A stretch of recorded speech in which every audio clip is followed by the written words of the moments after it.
My latest book is called All That Glitters. Here it is here. It's my second book. It's my second novel. So the first novel was called Saint-Tropez, and it was set in the south of France. And the protagonists were four young women in their very early 20s. And I'm interested in young women in the cusp of womanhood, who are sort of getting involved in rather scandalous escapades. But with the second novel, I decided to develop this theme a little bit more, and I wanted to include elements of the thriller in the second novel. So it's very fast-paced, All That Glitters. There is a murder at the heart of it, and it's about the key themes, I guess, themes of excess and behavioral excess, financial excess, ambition. When does ambition become greed? How much is too much? And I have this very exciting protagonist who really wants the world. She's a really ambitious woman, and at some point in the novel, she finds herself in a pretty sticky situation, and so events kind of lead on from there, and she becomes embroiled in a murder mystery. I've done a few different things. When I left Oxford, I've always read a lot, so I guess writing was kind of a natural progression. When I left Oxford, I thought about different things I could do, and I had been lucky enough to travel a lot, to have seen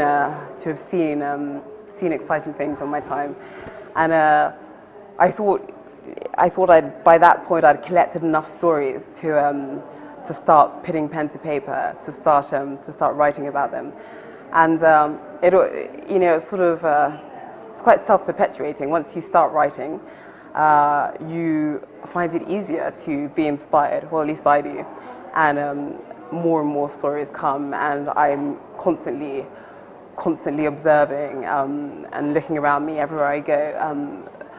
Every time I meet an exciting new person, a flamboyant character, I think to myself how I can somehow channel that into my writing. Yeah, I don't want to get myself into trouble, but a little, to an extent. Out of respect for people's privacy, I guess, more than anything. I make sure that the characters are not recognizable by the time they make the book, and of course you change elements of a character, you mix it up. You might put a characteristic of one person, maybe their smile and their sense of humor, with the characteristics of another, perhaps their profession and perhaps their familial or social background or something like that. But it becomes each character becomes a bit of a mix of different influences. Yeah, it's. I think we often see that. I think it's something. I mean, it's a problem we see often globally, and particularly in some professions. I think they really amplify that. So something like politics, for example, can turn a bit sour. I think when and that's hence I've got there's a small political element in All That Glitters. There's a naughty politician, a scandalous politician who's a very bad boy. And the problem is, I think sometimes, particularly with a brilliant person who's extremely bright, perhaps particularly attractive, and feels they've got the world at their feet, perhaps it's easier to get a little bit carried away with the attention, and with also get carried away with their own perceived greatness, and I think that's when their ambition tips over into something a little more sinister. I'm interested in that tipping point. Oh, there's a lot more to it. There's a lot more to it because my main character is an enigma, and that's really key to the entire novel.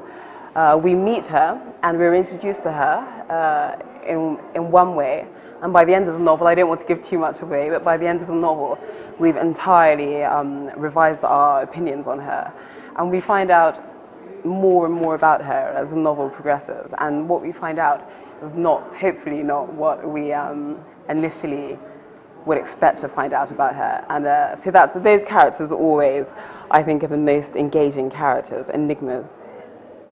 Yes, so All That Glitters jumps around a bit. So it starts off at Oxford, where I studied, so my characters study there. But they soon leave and start doing what they have to do, and the action moves on to Miami, moves on to Italy's Amalfi Coast, or to be precise, onto a yacht sailing along the Amalfi Coast. So there were a few different locations, which made it particularly fun to research. No, I did go to all of these locations, but yeah, I couldn't claim it was all for research. You know, there was a little bit of holiday involved as well. Yeah, I mean, that's an interesting question, because I think that I'm influenced by, I'm really influenced by so many different cultures, and because I was sort of born and brought up in London. My parents were born in London, but my family is originally Nigerian, and also a bit of Sierra Leone in there. But today we're lucky enough to live in a world where a lot of people travel, and so I mean, at my schools, my university, there were always people from all over the world. And we all sort of are pretty used now to, television, the internet.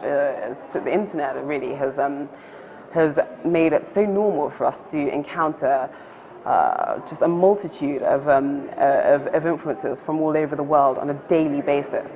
So it's really hard to isolate any one or two influences. I try to sort of draw from everywhere, and there's I suppose the class of people I write about in particular.